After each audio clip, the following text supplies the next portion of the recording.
Huzurabad MLA పాడి కౌశిక్ రెడ్డికి పరాభవం ఎదురైంది. గ్రామ సభలో ఇందిరమ్మ ఇళ్లపై కాంగ్రెస్ నేతలు మాట్లాడుతుండగా కౌశిక్ రెడ్డి అడ్డుపడ్డారు. దీంతో గ్రామస్తులు ఎమ్మెల్యే తీరుపై నిరసన తెలిపారు. టమాటాలను ఎమ్మెల్యేపై విసిరేశారు గ్రామస్తులు. కమలాపూర్లో నిర్వహించిన గ్రామ సభకు హాజరైన ఎమ్మెల్యే కౌశిక్ రెడ్డి అనుచిత ప్రవర్తనపై కాంగ్రెస్ శ్రేణులు నిరసన తెలిపాయి. దీంతో ఎమ్మెల్యే అనుచరులు కాంగ్రెస్ శ్రేణులపై దాడికి పాల్పడ్డారు. దీంతో అక్కడ ఉద్రిక్త పరిస్థితులు నెలకొన్నాయి.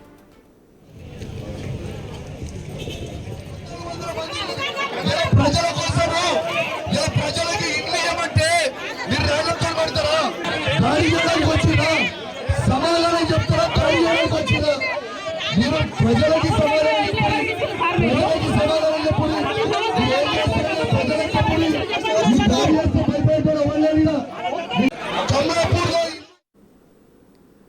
హుజూరాబాద్ ఎమ్మెల్యే పాడి కౌశిక్ రెడ్డిపై స్థానికులు టమాటాలతో దాడి చేశారు. ఈ అంశంపై పూర్తి డీటెయిల్స్ మా ప్రతినిధి వేణు అందిస్తారు. వేణు, చెప్పండి. ఇటు గ్రామ సభలో ఇందిరమ్మ ఇళ్లపై కాంగ్రెస్ నేతలు మాట్లాడుతుంటే కౌశిక్ రెడ్డి అడ్డుకున్నట్టుగా తెలుస్తోంది. అసలు ప్రెసెంట్ అక్కడ సిచ్యువేషన్ కంట్రోల్లోకి వచ్చిందా? అప్డేట్స్ ఏంటి?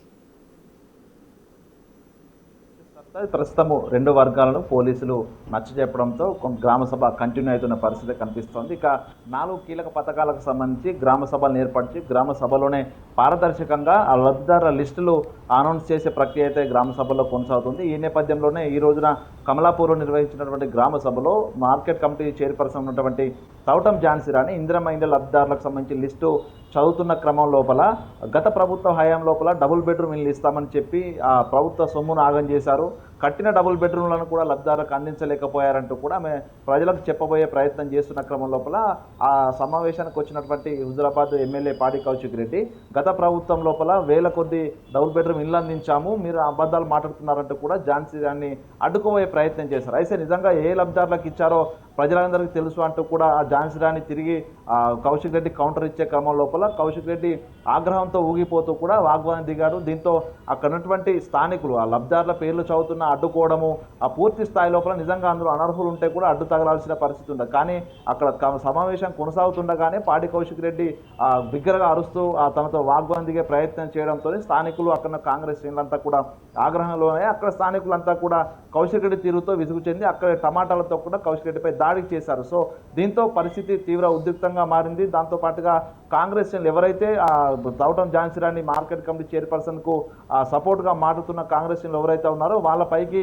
కౌశిక్ రెడ్డి అనుచరులు అక్కడ సమావేశం ఉన్నటువంటి కుర్చీలను కూడా విసిరి దాడి చేయబోయే పరిస్థితి రావడంతో పోలీసులు అంతా కూడా ఒక్కసారిగా బీఆర్ఎస్ శ్రేణులందరినీ కూడా పక్కకు తీసుకెళ్ళడం జరిగింది. అయితే ఈ యొక్క సమావేశం జరుగుతున్నప్పుడే కౌశిక్ రెడ్డి వ్యవహార తీరుతో ఇప్పటికే ఎన్నోసార్లు తన వ్యవహార తీరుతో కూడా చర్చనీయాంశమైన కౌశిక్ రెడ్డి గ్రామ సభ సజావుగా జరగకుండా కావాలని అడ్డు తగులుతున్నాడంటూ కూడా ప్రజలకు అయితే తీవ్ర చర్చ జరుగుతున్న నేపథ్యం లోపల పూర్తి స్థాయిలో అన్ని 4 కీలక పథకాలకు సంబంధించి లిస్ట్ అంతా కూడా చదివే వరకు ఓపిక ఉండాలంటే కూడా అటు పోలీసులు కూడా నచ్చ చెప్తున్నారు. ప్రస్తుతం సమావేశం అయితే కొనసాగుతుంది. ఏదేమైనా కూడా కౌశిక్ రెడ్డి సంబంధించిన అనుచరులు కుర్చీలు విసిరి కాంగ్రెస్లపై దాడికి పాల్పడే ప్రయత్నం చేసి వాళ్ళతో దాడికి పాల్పడడానికి ముందుకు వెళ్ళిన క్రమం లోపల కూడా కాంగ్రెస్ శ్రేణులంతా కూడా ఇట్లాంటి పరిస్థితి మంచిది కాదు, సజావుగా సభ చదివేందుకు సహకరించాలంటూ కూడా కాంగ్రెస్ శ్రేణులు కూడా చెప్తున్న నేపథ్యంలో ఇరు వర్గాలు కూడా ఒకరిపై ఒకరు పోలీసులకు ఓవరాల్గా కంప్లైంట్ కూడా చేస్తున్నారు. సో దీనిపై సభ ముగిసిన తర్వాత కూడా పోలీసులు కేసులు నమోదు చేసే అవకాశం అయితే కనిపిస్తుంది. మొత్తంగా కౌశిక్ రెడ్డి తీరు గ్రామ సభలు సజావుగా సాగకుండా ఉండాలనేటువంటి ఏకైక లక్ష్యంతోనే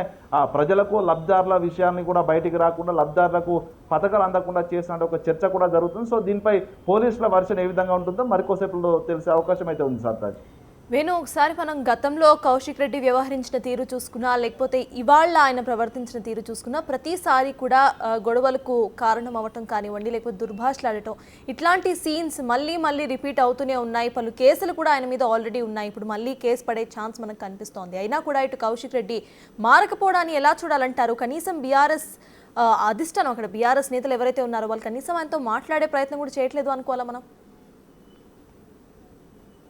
అంటే ఇప్పటి వరకు దాదాపుగా 36 పైగా కేసులు కౌశిక్ రెడ్డిపై నమోదు. అందులో నిజానికి ప్రజల కోసము ప్రజా సమస్యలపై పోరాడినటువంటి దాఖలాలకు సంబంధించి ఒక్క కేసుకు నమోదు కాలేదు.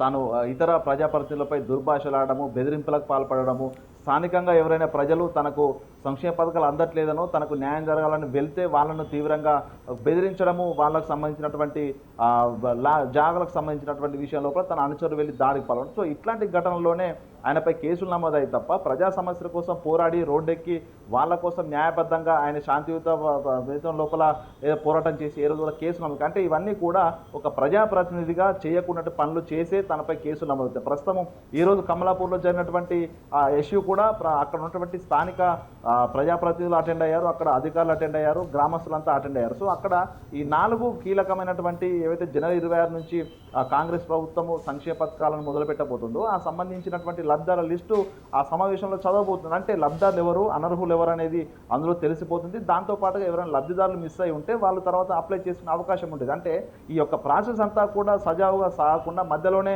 గత ప్రభుత్వంలో డబుల్ బెడ్రూమ్ ఇల్లు ఇచ్చాము, నిజంగా మేము చేసిన దాన్ని కూడా చెప్పట్లేదంటూ కూడా ఆయన వాగ్వాదం దిగడము. నిజంగా గత ప్రభుత్వ హయాం లోపల కమలాపూర్ లోపల నిజంగా డబుల్ బెడ్రూమ్ లబ్ధాలకు అంది ఉంటే ఈ రోజున ఇందిరమ్మ ఇల్లు ఇచ్చే అవకాశం ఉండేది కాదు. అంటే ఇదంతా కావాలని కుట్రపూరితంగా గ్రామ సభను జరగకుండా డిస్టర్బ్ చేయాలనే ఉద్దేశంతో ఈ యొక్క ఆయన వాగ్వాదం దిగి అధికారులతో పాటు అక్కడ ఉన్న నాయకులపై వాగ్వాదం దిగడం. సో దాంతో పాటుగా తన అనుచరులు కూడా అక్కడ ఉన్నటువంటి కాంగ్రెస్ శ్రేణులపై కూడా అక్కడ ఉన్నటువంటి కుర్చీలతో దాడికి పాల్పడడం కూడా ఇదంతా రసభాష సృష్టించాలి, తన దృష్టిని రాష్ట్ర ప్రజల దృష్టిని ఆకర్షించాలంటే ఒక ఉద్దేశమే తప్ప అక్కడ నిజంగా ప్రజలకు ఉపయోగపడేటువంటి తన ప్రజాప్రతినిధిగా ఏదైతే అసెంబ్లీలో ప్రమాణ స్వీకారం చేశారో ఆ ప్రమాణ స్వీకారం తీసినప్పుడు ప్రజల కోసం పనిచేస్తారని చెప్పిన మాటను కూడా కాదని తన సొంత లాభం కోసం, సొంత ఇమేజ్ కోసం ప్రజల లోపల చర్చను కలిగించుందుకే తాను ఇటువంటి కార్యక్రమాలు చేస్తున్నాడు. నిజంగా తాను రాజకీయాలకు అన్ఫిట్ చర్చ జరిగింది. సో దీనిపై కూడా అధిష్టానం ఆయనపై హైదరాబాద్లో జరిగినటువంటి విషయం లోపల కూడా శాంతిభద్ర సమస్య తలెత్తిన ఘటనలో గాంధీపై చేసిన వ్యాఖ్యల విషయంలో కూడా అధిష్టానం తను మందలించిందని చెప్తున్నారు. కానీ ఇప్పటి వరకు కూడా కౌశిక్ రెడ్డి తన తీరు మార్చుకోకపోవడం, నిజంగా తన ప్రజాప్రతినిధిగా ఉండడానికి అన్ఫిట్ అయినటువంటి చర్చ కూడా తెలంగాణ రాజకీయ వర్గాల్లో జరుగుతుంది. ఒకవేళ కౌశిక్ రెడ్డిని కావాలనే అధిష్టానమే ఈ విధంగా పురిగొల్పి ప్రతిపక్ష నేతలను పూర్తిగా ఏకం చేసే విధంగా ప్రభుత్వంపై అటాక్ చేసే విధంగా తనను పంపిస్తుందా, లేకపోతే కౌశిక్ రెడ్డి వ్యవహార తీరు తన మెంటల్ పరిస్థితి అట్లా ఉందనేది కూడా ప్రధానంగా తెలియాల్సింది. ఏదేమైనా కూడా నిజానికి ప్రజలకు అవసరం వచ్చేటువంటి ప్రభుత్వ కార్యక్రమాలపై కూడా ఆయన అడ్డుకునే ప్రయత్నం చేయడం మాత్రం పూర్తిగా పేద ప్రజలకు, అణగారిన వర్గాల ప్రజలకు లబ్ధి అందకుండా చేసే ఒక కుట్ర అని కూడా చెప్పుకోవచ్చు. సో దీనిపై నిజంగా బీఆర్ఎస్ వైఖరి ఏ విధంగా ఉంటుందో ఇప్పటి వరకు బయటికి మాట్లాడకపోయినా కూడా కౌశిక్ రెడ్డి ఏ రోజు ఇట్లా చేసినటువంటి ఆ కార్యక్రమాలకు సంబంధించి తన చేసిన నిరసనలకు సంబంధించి ఏ ఒక్కరు కూడా సపోర్ట్ రాలేదు. అంటే అధిష్టానం సపోర్ట్ కూడా కౌశిక్ లేదని చెప్పుకోవచ్చు. ఏదేమైనా కూడా కౌశిక్ రెడ్డి తీరు మాత్రము ఒక ప్రజాప్రతినిధిగా ఉండకూడనటువంటి లక్షణాలు, ప్రజాప్రతినిధి ఆదర్శంగా ఉండాల్సినటువంటి వ్యక్తులే ఈ విధంగా చేయడంతో కూడా పూర్తిగా ఒక అసలు అన్ఫిట్ అయినటువంటి ఒక ప్రజాప్రతినిధి ఎన్నుకున్నామనే ఒక చర్చ కూడా అటు హుజురాబాద్ నియోజకవర్గం కాదు తెలంగాణ వ్యాప్తంగా రాజకీయ వర్గాల్లో కూడా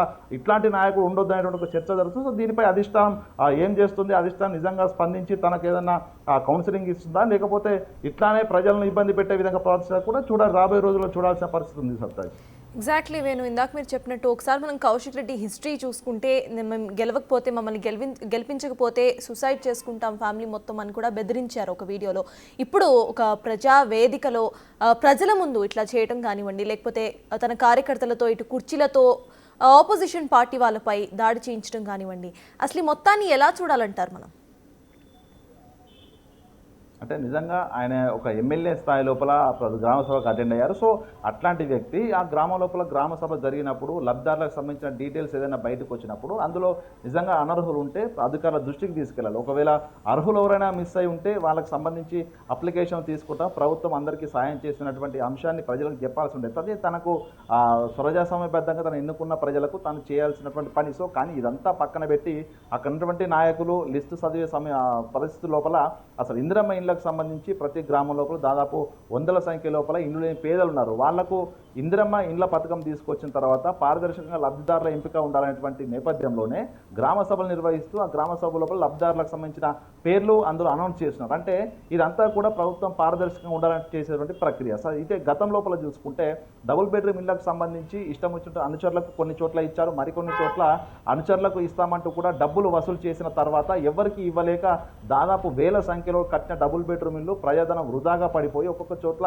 ఆ బీటల వారి డబుల్ బెడ్రూమ్ బీటల వారి అందులో ఉన్నటువంటి తలుపులకు కిటికీలకు కూడా పూర్తిగా చెదలొచ్చి పూర్తిగా డ్యామేజ్ అయినటువంటి పరిస్థితి. సో అంటే ఇట్లాంటి పరిస్థితి ఉండొద్దు, పారదర్శకంగా ఉండాలనేటువంటి నేపథ్యంతోనే ఈ రోజున గ్రామ సభలు జరుగుతున్నాయి. సో ఇట్లాంటి సద్వినియోగం చేసుకొని నిజంగా అనర్హులు ఎవరున్నారో వాళ్ళని తొలగించి అర్హులకు పథకాలు అందే విధంగా ఒక ఎమ్మెల్యే స్థాయిలో ఉన్నటువంటి వ్యక్తి ఆ యొక్క పని చేయాల్సింది. కానీ అధికారుల ముందు ఇతర పార్టీలకు సంబంధించిన నేతలు మాట్లాడినప్పుడు దానిలో నిజానిజాలను ప్రజలకు తెలియజెప్పుకోవాల్సి ఉండేది. కానీ ఒకవేళ నిజంగా ఈ రోజున కమలాపూర్లో ఉన్నటువంటి గ్రామ సభ లోపల ఎయిమ్స్ మార్కెట్ చైర్మన్ ఝాన్సీ మాట్లాడినప్పుడు తను తప్పు మాట్లాడుంటే తన సమయం వచ్చినప్పుడు దానికి సంబంధించి ప్రజలకు నివృత్తి చేసుకోవాలి, తనకు సంబంధించి వలసనేదని చెప్పుకోవాలి. కానీ మధ్యలో అడ్డుపడడం, అనుచరులతో గొడవలు పెట్టించడము, తీవ్రంగా దాడికి పాల్పడడం, అక్కడ కాంగ్రెస్ శ్రేణులు ఎవరైతే ఉన్నారో వాళ్ళపైకి కుర్చీలతో దాడికి పాల్పడినంత కూడా ఒక రౌడీల ప్రవర్తించినటువంటి చర్చ ప్రస్తుతం కనాపులో జరుగుతుంది. సో అందుకే అక్కడటువంటి ప్రజలు కూడా ఈ యొక్క గ్రామ సభను జరగనిస్తారా లేదా అనేటువంటి ఆవేశంతోనే అక్కడ స్థానికులు కూడా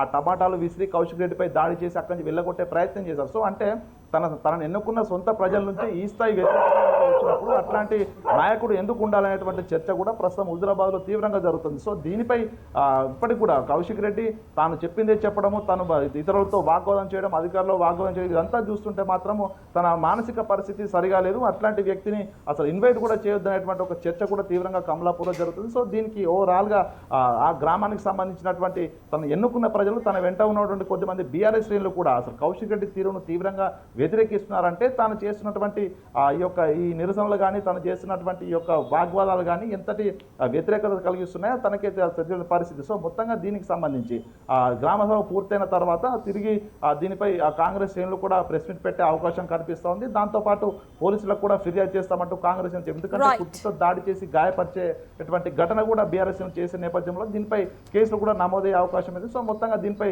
కౌశిక్ రెడ్డి ఏం చెప్తాడు, తర్వాత కాంగ్రెస్ ఏం చెప్పబోతున్నారో కొద్దిసేపట్లోనే తెలిసే అవకాశం అయితే ఉంది sir. Right, thank you Venu.